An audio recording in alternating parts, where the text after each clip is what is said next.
अगर हमारे पास में सिक्योरिटी डेटा पहले से है तो कोई दिक्कत नहीं, हम क्या करेंगे, सॉफ्टवेयर करेंगे और वापस से सिक्योरिटी डेटा डाल देंगे तो उसकी आईएमआई वगैरह आ जाएगी। और लेकिन अगर सिक्योरिटी डेटा नहीं है तो पहला हमारा क्या काम होगा, इस सेट को किसी भी तरीके से हम चालू करें।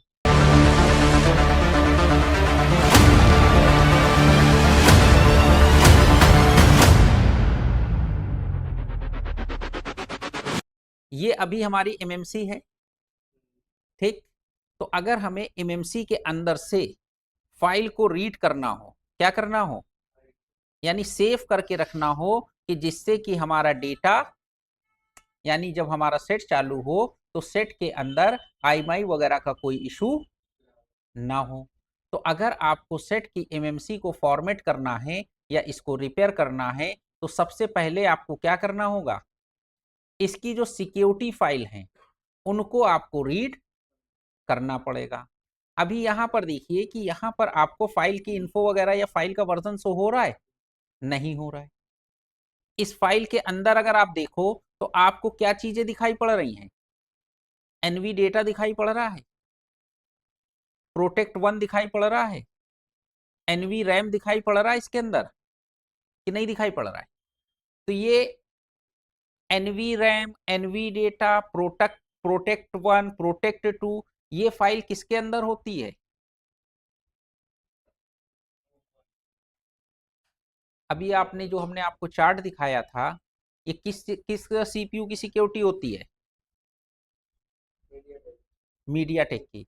इसका मतलब ये फाइल किसकी पड़ी हुई है, मीडिया टेक की फाइल पड़ी। बात समझ में कि नहीं आई। तो इस सेट के अंदर जो फाइल पड़ी है वो कौन सी है, मीडिया टेक की फाइल पड़ी। तो अगर आपको इस फाइल को इरेज करना है तो इरेज करने से पहले मीडिया टेक की जो जो इंपॉर्टेंट फाइलें हैं वो आपको रीड करके रखना पड़ेगा। अब इंपॉर्टेंट फाइलें हमने आपको मीडिया टेक में कौन कौन सी बताई, जरा लाइन से बता। एनवी रैम बताई है, तो एनवी रैम देखिए आपको यहां पर दिखाई पड़ रही, हो गई एनवी रैम। दूसरा एनवी डेटा हो गई, प्रोटेक्ट वन हो गई, प्रोटेक्ट टू हो गई, प्रो इन्फो हो गई, एसी सी एफ जी हो गई, एनवी सी एफ जी। अब एनवी सी एफ जी आपको यहाँ पर दिखाई पड़ रहा है, ये दिखाई पड़ रही, और इतना है। इन फाइलों को आपको क्या करना होगा, रीड करके रखना होगा। रीड करने के लिए क्या करना होगा, पहली बात तो जिन फाइलों पे भी आप टिक लगाएंगे यहाँ पर नीचे रीड का ऑप्शन आ रहा है, तो आपने यहाँ पर ये रीड किया। तो रीड करने पर आपको बैकअप जहां पर भी रखना है, क्या करना है, बैकअप जहां पर भी रखना है, जैसे मान के चलिए न्यू फोल्डर के अंदर हमने कैक्टस के नाम से बनाया हुआ था, तो उसके अंदर हमने यहाँ पर इन फाइलों का बैकअप रीड ले लिया। तो अब जब इन फाइलों का बैकअप हम लोगों ने रीड किया तो वो बैकअप हमारा यहाँ पर ये सारा आ गया कि नहीं आ गया, ठीक। अब अगर इस फाइल को हम पूरी की पूरी फाइलों को, जैसे मान के चलिए हमने पूरी की पूरी पार्टीशन इसके सेलेक्ट कर लिए, क्या कर लिए, रोम टू, रोम थ्री और रोम वन, और अगर हमने इसको पूरा का पूरा सेलेक्ट करके इरेज कर दिया तो इसका सारा सिक्योरिटी डेटा चला जाएगा, सेट के अंदर कुछ बचेगा, कुछ नहीं बचेगा। अब अगर ये सेट आपने सेट में आईसी लगा के दे दी और किसी दूसरे दुकानदार के पास गई, किसके पास गई दूसरा दुकानदार इसमें फाइल तो डालेगा, सेट चालू हो जाएगा, लेकिन क्या सेट के अंदर आईएमआई आएगी, क्यों, क्योंकि आपने उसका डेटा उड़ा दिया, और डेटा किसके पास है, आपके पास है। तो अब उस कस्टमर को आपके पास आना पड़ेगा कि भैया सेट तो चालू हो गया लेकिन इसकी आईएमआई नहीं आ, बात समझ में आई। तो एमएमसी रिपेयरिंग में, या आपके पास में किसी कस्टमर ने सेट भेजा और उसका डेटा उड़ा के भेज दिया, अब डेटा उड़ाने के पीछे कई सारे रीजन हो सकते हैं। कस्टमर को उसने खर्चा बताया कि तुम्हारा इतना खर्चा आएगा, या उसने कस्टमर को खर्चा नहीं बताया, काम कर दिया। उसके बाद कस्टमर से कह रहा है कि भैया तुम्हारी हमने आईसी रिपेयर कर दी है, तुम 1000-1200 रुपए जो मर्जी उसका चार्ज होगा वो मांगेगा। कस्टमर कह रहा नहीं, हम तो इतने थोड़ी देंगे, सॉफ्टवेयर ही तो किया है, 100-200 जो लेना हो ले लो। वो कह रहा नहीं, वो तो हमने ने उससे किया है, बॉक्स से किया है, वो महंगा बॉक्स आता है वो, लेकिन पैसा देने को तैयार। आखिरी में ये हो गया, कस्टमर कह रहा जैसा मेरा था वैसा ही कर दो, जैसा था वैसा कर दो। तो वो क्या करेगा, सब कुछ उठाएगा, इरेज मार के दे देगा, कहेगा ले जाओ। अब वो ले जाएगा। अब कहीं भी जहां भी रिपेयर कराएगा, तो रिपेयर करने वालों के साथ में जो दिक्कत आएगी वो ये आएगी कि भैया सेट तो चालू कर देंगे, लेकिन उसका सिक्योरिटी डेटा रिपेयर नहीं होगा। अब ये कंडीशन जो आती है सिक्योरिटी डेटा वाली, कौन सी कंडीशन? सिक्योरिटी डेटा कुछ सेटों का रिपेयर हो जाता है अगर आपके पास में पुराना बैकअप नहीं है, तो भी आपका रिपेयर हो जाएगा।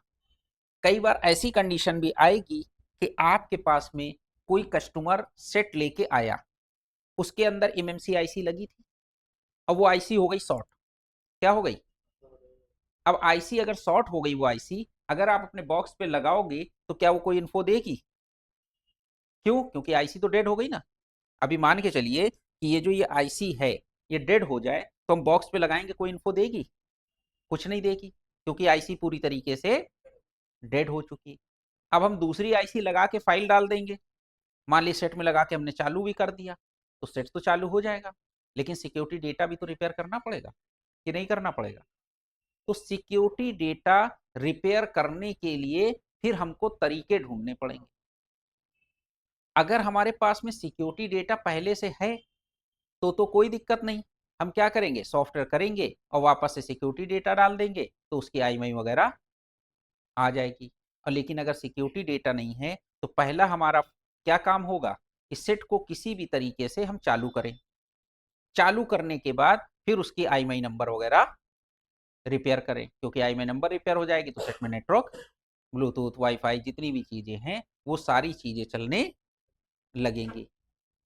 तो आपके पास में अगर कोई भी सेट आता है, लोगो पे हो, हैंग पे हो, रीस्टार्ट पे हो या डेड हो, आपको सबसे पहला काम क्या करना है, अपनी एमएमसी को कनेक्ट करा लेना है। एमएमसी जब आपकी कनेक्ट हो जाएगी, तो कनेक्ट होने के बाद में आपको एमएमसी को फॉर्मेट तब तक नहीं करना है जब तक आपके पास में उसका सिक्योरिटी बैकअप ना हो जाए। अगर आपको एमएमसी का अगर आपको लगता है कि सिर्फ सॉफ्टवेयर करेक्ट है, क्या है, तो आप दोबारा से सॉफ्टवेयर डालेंगे, एमएमसी ओके हो जाएगी। उस टाइम पे आपने कोई उसको एमएमसी को फॉर्मेट किया, एमएमसी को इरेज किया? नहीं किया, केवल फाइल डाली, तो केवल उसके ऊपर जो उसको सेट को ऑन करने के लिए फाइल चाहिए वो आपने डाल दिया और सेट उसका चालू हो गया, तो फिर आपको सिक्योरिटी वगैरह रिपेयर करने की जरूरत नहीं पड़ेगी। लेकिन अगर किसी कारणवश आपको ये लगता है कि आपको एमएमसी को इरेज करना है या फॉर्मेट करना है, तो आपको इस बात का ध्यान रखना है कि एमएमसी को इरेज या फॉर्मेट करने से पहले उसका सिक्योरिटी डेटा जरूर रीड कर लेना है। सिक्योरिटी डेटा में आपको जो रीड करना है, क्या क्या चीजें रीड करनी है, उसका चार्ट हमने आपको दे दिया। अगर जो मोबाइल कस्टमर आपके पास लेके आया है, अगर उसमें मीडिया टेक सीपीयू लगा है, तो कौन कौन सी फाइलें रीड करनी है। अगर जो कस्टमर सेट लेके आया है उसके अंदर क्वेलकॉम सीपीयू लगा हुआ है, तो कौन सी फाइल रीड करनी है। बात समझ में आई? अगर सैमसंग का सेट है तो कौन सी फाइल रीड करनी है। तो हर एक सीपीयू के हिसाब से आपको फाइलें रीड करने की जरूरत पड़ेगी कि नहीं पड़ेगी। अगर आपके पास फाइल रीड हो गई तो राइट करने में आपको कोई दिक्कत नहीं होगी, कि होगी दिक्कत? राइट करने में कोई दिक्कत होगी? नहीं होगी, क्योंकि अगर आपके पास फाइल है तो सिर्फ आपको राइट करना ही करना बचेगा। तो एमएमसी में किन चीजों का बैकअप लेना है, ये बात समझ में आ गई कि नहीं आ गई? कोई आईसी है, उसकी कुछ फाइलें करप्ट हो गई, उस फाइल को हमको सिर्फ राइट करनी है। तो दो चीजें होती हैं, या तो एमएमसी हम रिपेयर करते हैं, एमएमसी रिपेयर करते हैं, या दूसरा काम ये होता है कि इसकी फाइलों को दोबारा से राइट करते हैं अपने बॉक्स के थ्रू। दो ही काम होते हैं। अगर एमएमसी की लाइफ खत्म हो गई है तो अगर वो रिपेयर हो सकती है तो रिपेयर तो हो जाएगी, कुछ दिन चल जाएगी। अगर इस आईसी की लाइफ 90% कंज्यूम हो गई, क्या हो गई, तो आप जब इसको रिपेयर कर दोगे तो रिपेयर करने के बाद में ये आईसी जब कस्टमर के सेट में आप लगा दोगे तो ये सेट कस्टमर का हो सकता है कि महीने, 15 दिन, 2 महीने चल जाए और फिर वो डेड हो जाएगा, उससे ज्यादा नहीं चलेगा। अगर आईसी की लाइफ बची है, क्या है, आईसी के अंदर लाइफ है, और आप इस आईसी को में कोई प्रोग्राम इसका करेक्ट हो गया है, आप इसको दोबारा से प्रोग्राम कर देंगे तो आईसी चलेगी जब तक उसकी लाइफ है। और लाइफ अगर खत्म हो गई है तो वो टेम्परेरी काम होता है। आपने रिपेयर किया, कस्टमर का महीने 15 दिन चल जाएगा, उसके बाद उसका मोबाइल फिर से डेड हो जाएगा। बात समझ में? तो या तो हमें एमएमसी को रिपेयर करना है, या तो एमएमसी को दोबारा से रिप्रोग्राम करना है, ये दो काम करने होंगे। ठीक है ना?